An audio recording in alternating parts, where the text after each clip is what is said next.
Great energy in here today.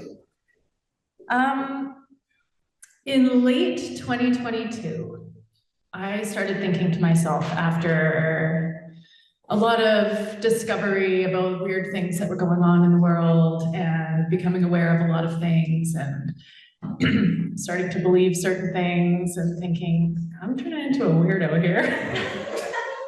I thought, I need to meet way more weirdos. I need way more weirdos in my life. Bring on the weirdos.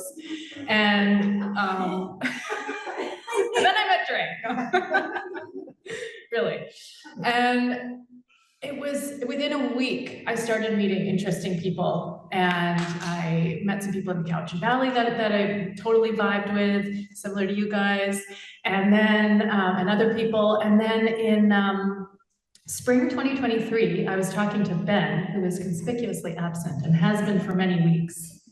He just sent a text, he has staff issues. All right, I'll buy it.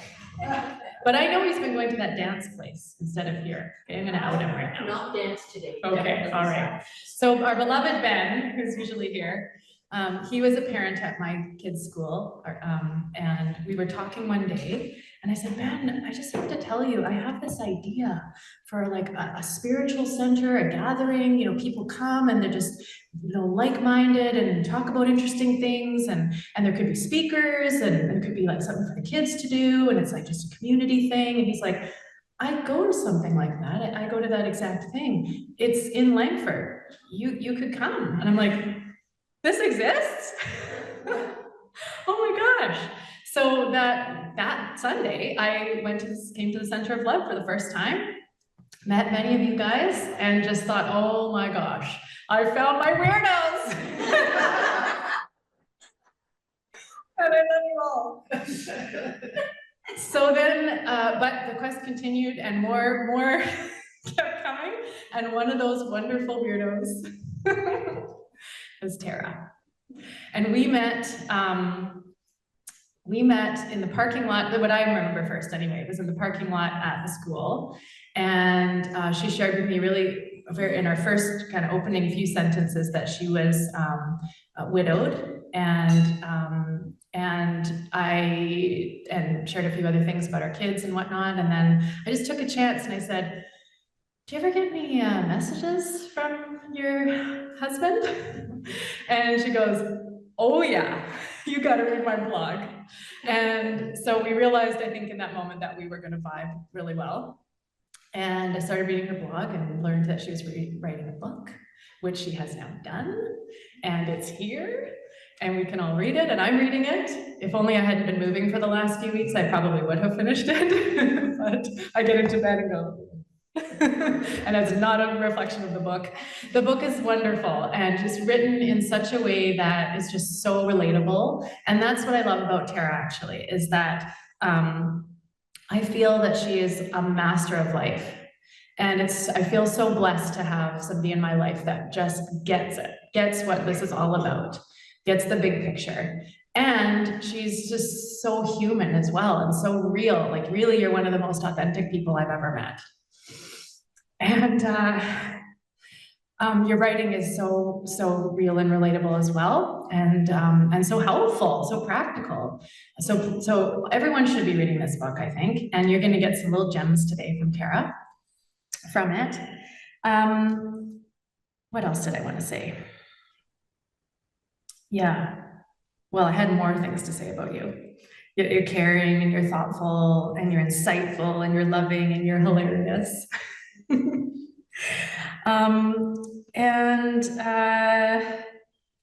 The other thing I wanted to say is that what I really mean by weirdos is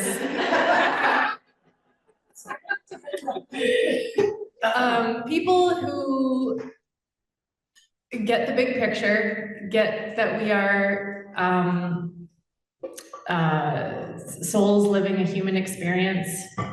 And that means, and I heard an interesting quote recently that was, this is from the Z's. Does anyone follow Lee Harris and the Z's? Yeah. So apparently one of the things he got, one of his downloads, was, you're alive. So what are you going to create? And he was like, well, what does that mean? He's like talking to his guys, going, what does that mean? They go, no, you have to say it exactly like that. You're alive, so what are you going to create? And I love it. I think that is why we're here. I think that once you realize that you chose this and you're here, and so what do you want, you know? And that can mean you're creating healing, you're creating art, you're creating relationships, you're creating health, you're creating wealth, you're creating family, peace, understanding, whatever. And I know Tara's here to do that. I like to think I am. I think we all are. And yeah, that's just another little tidbit I wanted to mention.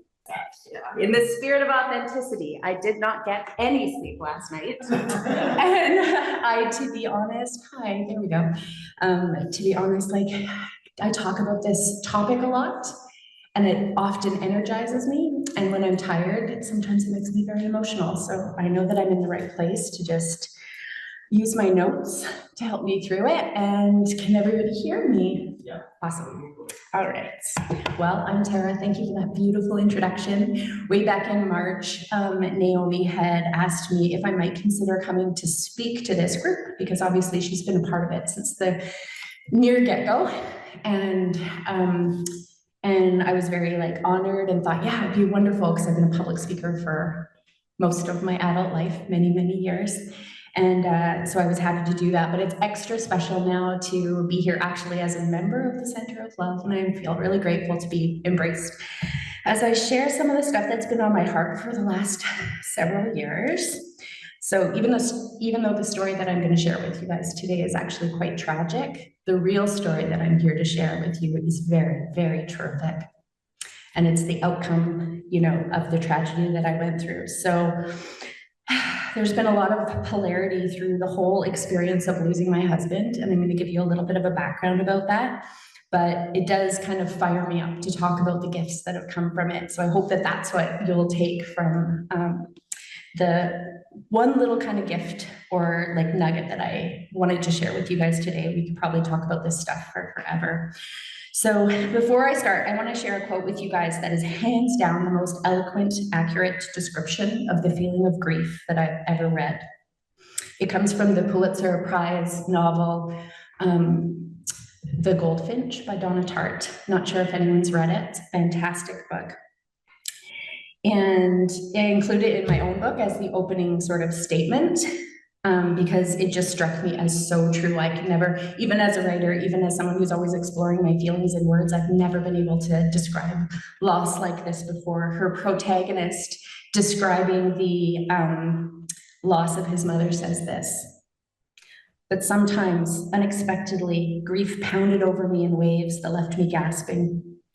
And when the waves washed back, I found myself looking out over a brackish wreck, so illumined in light, a light so lucid, so heartsick and empty, that I could hardly remember that the world had ever been anything but dead." Like that, to me, captures what grief feels like in the earliest phases. And that is the feeling that I did not want to live with for the rest of my life when I lost my husband. So with that in mind, as many of you guys know, in September 2020, after an outbreak of COVID-19 occurred on the film set that my husband was producing in Vancouver, he was mandated to quarantine in our home. They had the little outbreak. He had no symptoms. Neither him nor I was worried about a deadly virus. There was none of that, but we were kind of blindly following rules, and this involved the kids getting pulled out of school and him quarantining on the upper level of our house and me and the kids being on the main level. And so we sort of perched on the stairs and had our conversations that way. And yeah, we were just kind of like following the rules, if you will, at the time. And after about a full week of him just trying to figure out how to get this movie back on track, like, you know, time is money, right? And it was all his responsibility. So he'd been kind of spinning his wheels up there. And I was like, maybe you need to get out of the house. He was like, oh, I don't know. I don't want to leave you, you know, like with the kids or whatever. And I was like, just go somewhere. Like, just get out of the house. You're not going to infect anybody, you know, like don't go hang out in the mall, but like, you know, go do something and just get a change of scenery. It'll help you clear your head. So he kind of reluctantly agreed to go out one morning. It was a Thursday morning, and he decided that he would go out. He thought maybe he would put some gas in the car and go check on the office. Anyways, that was like really an afterthought. Destination was an afterthought. So he didn't take his coat, despite the torrential downpour. There'd been insane weather leading up to this. And he was wearing very, very expensive, very, very slippery leather Italian boots. He just like didn't really have a destination. He wasn't going for a hike or anything like that. He just accepted the to-go mug of coffee that I gave him and gave me an air kiss across the kitchen and left the house, just promising to text me when he'd be back. And he never came back. Like not ever, not once. So without going into great detail, I'll just say that Darcy was a person who really, really loved his life.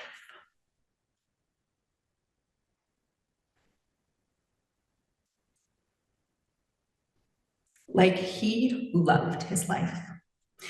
He loved me, he loved our kids, he literally lived for our kids.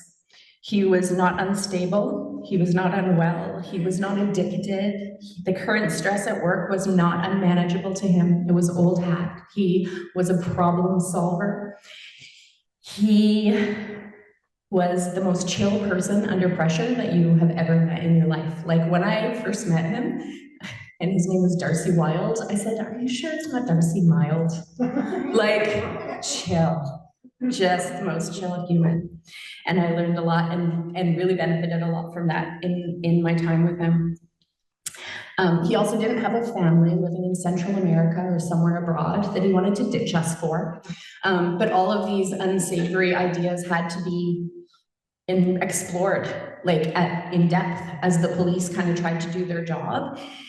And yeah, he was devoted, he was physically fit, he was capable and motivated to come to home to us every damn day. Like he was not a guy who wanted to be away from us. I had to force him out the door that day. And on this particular day, something happened out there. And because I didn't know where he went, nobody knew where to look.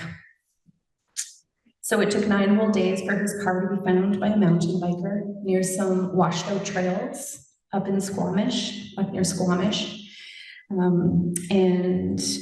At this point, an actual search and rescue mission could begin, but by then it seems that every physical trace of him was gone. And it seemed like an ominous place for him to park his car, like off the road.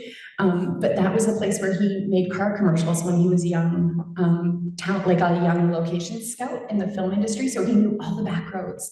And so when he left the house that day with that big fat coffee, I'm telling you, he had to go to the bathroom. He wouldn't have gone to like town. He wouldn't have gone to Tim Hortons in Squamish or anything like that. He would have gone off the roads to the areas that he knew were like not inhabited, and he would have done that because he, you know, had COVID, so he wasn't ill, but you know, he was just following the rules. But anyways, essentially every trace of him had vanished. And this is where the real story actually starts, because this is when things actually started to get really good. Obviously, there was a lot of shock. Obviously, when they don't find a body, he is not legally dead. And so I spent a year petitioning the Supreme Court to have him declared deceased, which was a big job. I don't know how you could have done it if you had to work to feed your kids. I was grateful that I had resources. I was grateful that I had English as a first language so that I could understand the legal jargon. I was grateful for my resources to hire a lawyer to help me. So this is where gratitude really starts to show up in the biggest way. And I was like, if I don't want to feel the way that Donna Tartt and her character in The Goldfinch describes loss, if I don't want to feel that way, I got to jump over to gratitude and see what happens. So about 4 weeks after Darcy's disappearance and presumed death, right? When I presented this to my kids, I presented it as the probability is that, you know, something happened out there in the woods that day and Dad's gone and he's not wandering around lost and he's not in pain, but he's gone. So about 4 weeks after I told them, I was holding my son in my arms as he sobbed one night at bedtime, as the kids, their grief would really rise up at bedtime. And he said to me, "Oh, Mom, is this the worst thing that's ever going to happen to us?" I was like, oh my God, that's a hard question. And I said, you know what? This is so hard, but I don't lie to my kids. And I said to him, you know, this is so hard, and I would like to think that nothing this painful will ever happen again in our lives. But what I've learned is that life is incredibly uncertain, and our job is to move forward and try to find a way to live our lives without being completely afraid all the time of really hard things happening. And I don't know how to do it, but I'm telling you, I'm gonna figure it out. And that's why he picked me. That's why he picked me. And so my son, he ponders that for a little bit, and then he takes my face in his hands. He was only 9, no, he just turned 10, and he goes, Mom, once we figure it out, we're gonna help so many people. And I was like, okay, let's do that. Let's try it. So we hesitantly stepped towards our new life as a family of 3. I honestly had no clue how to move forward.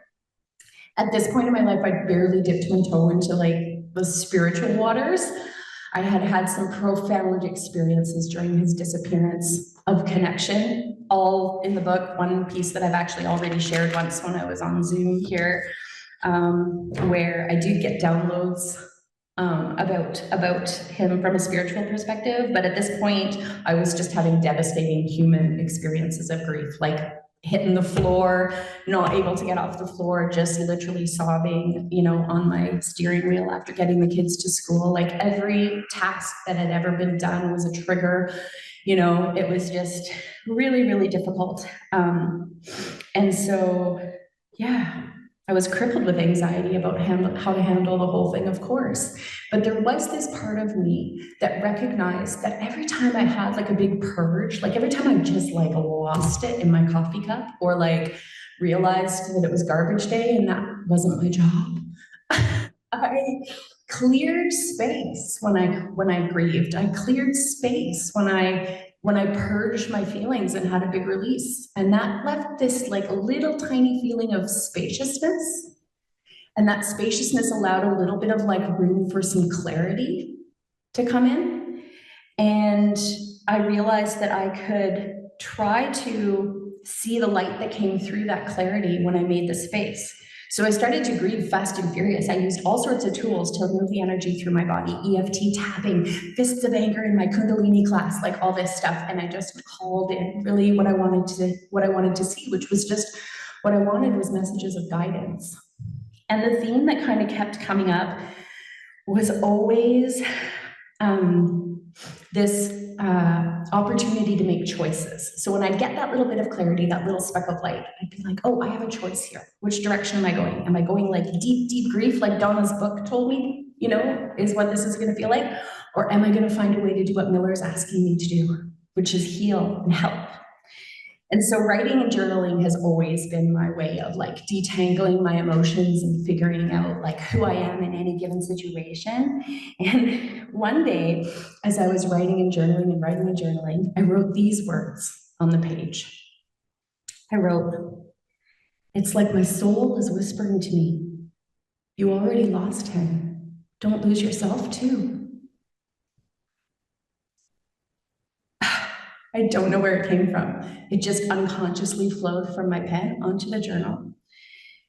And I was like, my soul? What the what? My soul is talking to me? But it landed, right? Like it was good advice. And that's what I was looking for. So I kept writing and exploring and detangling, and this idea of choice kept coming up, right? And the fact was, I noticed that in the worst moments and the hardest moments, I always had a choice about how I was going to look at the situation. So I could lose Darcy and myself in the waves of grief and uncertainty, or maybe, just maybe, I could find myself as a result of it all. And I decided to do a deep dive into universal law and spirituality and mediumship, and you name it. I wanted to find the meaning in this unthinkable experience. So one of the things that I touched on during my spiritual kind of studies was the beloved text, A Course in Miracles, which defines a miracle as simply a shift in perspective from fear to love, just a shift in our perspective. This was really good news for me and my kids because we were looking for miracles. We needed them. And also this concept meant that within our current state of grief and all the uncertainty, we could actually control something, which was really good news for me because I am a control freak. Like, literally, I am not a fan of the unknown, and the universe has told me, you know nothing. Like, you know, like I learned uncertainty that night that he didn't come home, right? So we realized that we could land into every big emotion, every big unanswered question, every dark moment, and recognize it as a choice point, the point where we could choose love instead of fear. Now, I'm not talking about toxic positivity, right? That sort of knee-jerk reaction when we're uncomfortable with the lower vibrational feelings that we feel in our lives and we just want to bypass it. That's not what I'm talking about. I'm talking about acknowledging all of the experience, all of the pain, just the way Donna wrote it at that, quote in her book. Feeling it all, understanding it, and only then intentionally choosing to reframe the experience through a more loving lens. And to make this happen, we needed to understand the importance of acceptance, forgiveness, gratitude. This was going to be a huge undertaking, but I was up for it, and it's what I wanted to model to my kids. And I told them I was going to figure this out, and what was the alternative, right? So that kind of became our mantra. Oh, fear, love. Oh, fear, love. Oh, what are we going to choose here? Fear or love? So I'm certain that I'll be working towards mastering the practice of choosing fear over love for at least this lifetime. I mess it up a lot. But it's been my experience that the more I try to find some light, the easier it is. And the more quickly I can land into a place of peace in any given situation. It's this understanding that made me really want to begin sharing our experience of losing Darcy as a way to highlight how we were finding ourselves at the same time, our best selves. So I started writing a blog, which Naomi alluded to, and that resulted in the creation of many beautiful connections, and people seemed to be grateful to hear our stories in real time. It was very authentic. I'd just write, publish, write, publish, write, publish. It wasn't contrived or organized in any way, just whatever I was experiencing that felt like talking about, I would talk about it. And it seemed to make way for other people to also share their own experiences, which has always felt really good to me. And this felt aligned with what Miller had asked me on that night. Let's try to help people. So that felt pretty good. And it felt good that we were helping people by sharing the tools that we were using, because we didn't want to just be surviving. We wanted to be past thriving. We wanted post-traumatic growth. I was like, go big or go home. If this is what the universe has offered us the opportunity to do, we're going to do it, And it's not easy, but it sure feels good when you're in community with other people. So I started my small online community, which is called the Luminous Heart Healing Collective, where we just talk about loss of all kinds. And we're completely capable of helping each other in any kind of situation of loss, no matter what it is. And then eventually I published my book this year on April 20th. And it's called Snapshots of My Broken Heart. This isn't a pitch. This is me actually just enjoying and celebrating something that I did that I've actually wanted to write a book since I was 18. I didn't think this was going to be the content. Subtitle, How We Find Peace and Connection When We Choose to Be Lost Through the Lens of Love. And I love it. And I love the cover, and I love the font and the way it feels in my hands after years of it. Pardon? It's so to see it. Oh, yeah. Beautiful. Yeah, that's a broken heart glued together with gold. Yeah, if you know the Japanese art of kintsugi, it's discussed in the book as well. So when I sent the final manuscript to my publisher, I was relieved until she pointed out that I hadn't dedicated the book to anyone. And I was like, well, It's for Miller and Summer, right? Like, it's for my kids. It is. It's the real story of what happened, which was literally impossible for them to understand as youngsters. They see me modeling a lot of things to them, but they don't know how it all comes together. And I hope one day they'll read the book and then that will happen. But to tell my publisher that is like, I don't know why it took the wind out of my sails. And so at the dinner table that night, I was feeling more defeated than accomplished. And I told my kids, hey guys, I actually finished my book, sent it off. It's like done. You're not gonna have to be competing for my creative attention anymore. And just as I said it, I kind of started to well up with tears, you know? And I said, I dedicated it to you guys. And I don't know, I felt so sad telling them that. And Miller looked at me like I was crazy as I lowered my head into my hands. And he said, Mom, this is such a huge accomplishment. Why are you so sad? And I took a deep breath as I tried to figure that out. And I said, I guess I just never wanted to write you a book about your dad, darling. To which my daughter Summer replied, you also wrote us a book about our mom, healing. So it would appear that my kids understand the concept of choosing love over fear. And I'm grateful for their ability to mirror this back to me, because I need 1,000 reminders a day. But I taught them that because I chose to. So to finish, I'm just going to read you guys a quick piece from the book. It's an early blog post I wrote about 13 months after Darcy's disappearance, and I'm very proud of it because when I read it now, I'm like, wow, I understood that this was happening for me. I understood this choice early. So it's up to you guys. If it feels comfortable to you and you wish to close your eyes and allow this to be the meditation, that would be beautiful. If you want to keep your eyes open, you can as well. But this piece is called Love Wins. I hope you like it.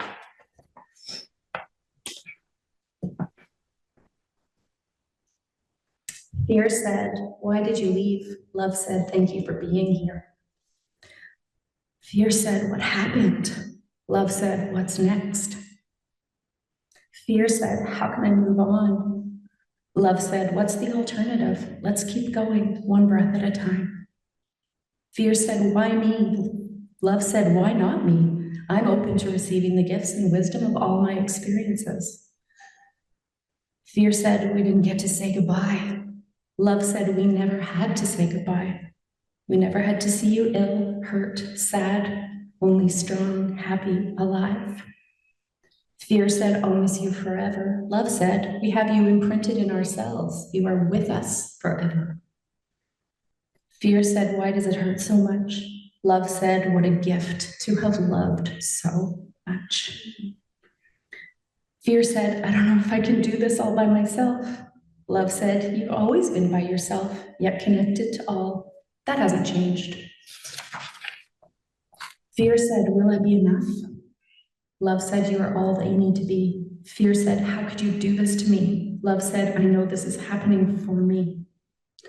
Fear said, this is too painful. Love said, my pain is the most powerful fuel with which to fulfill my purpose.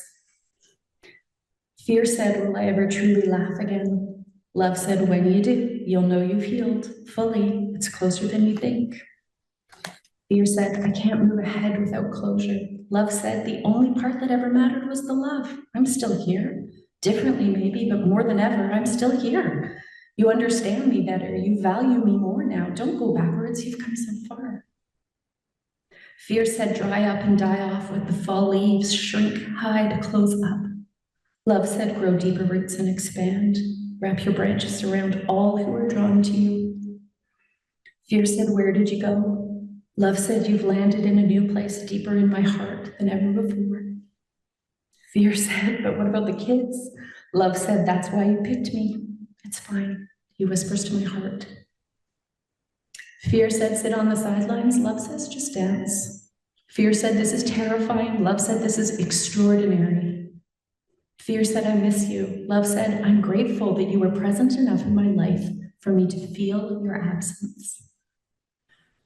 Fear said, I'm devastated. Love said, I'm capable. Fear said, my heart is broken. Love said, my heart expands with every memory of you. Fear said, I can't handle this change. It's too much. Love said, a change will do you good. Sheryl Crow also said that, I know, but I think love said it first. Fear said, impossible. Love adds an apostrophe, hits the space bar, and says, I'm possible. We always have a choice. Let love win. It will change everything.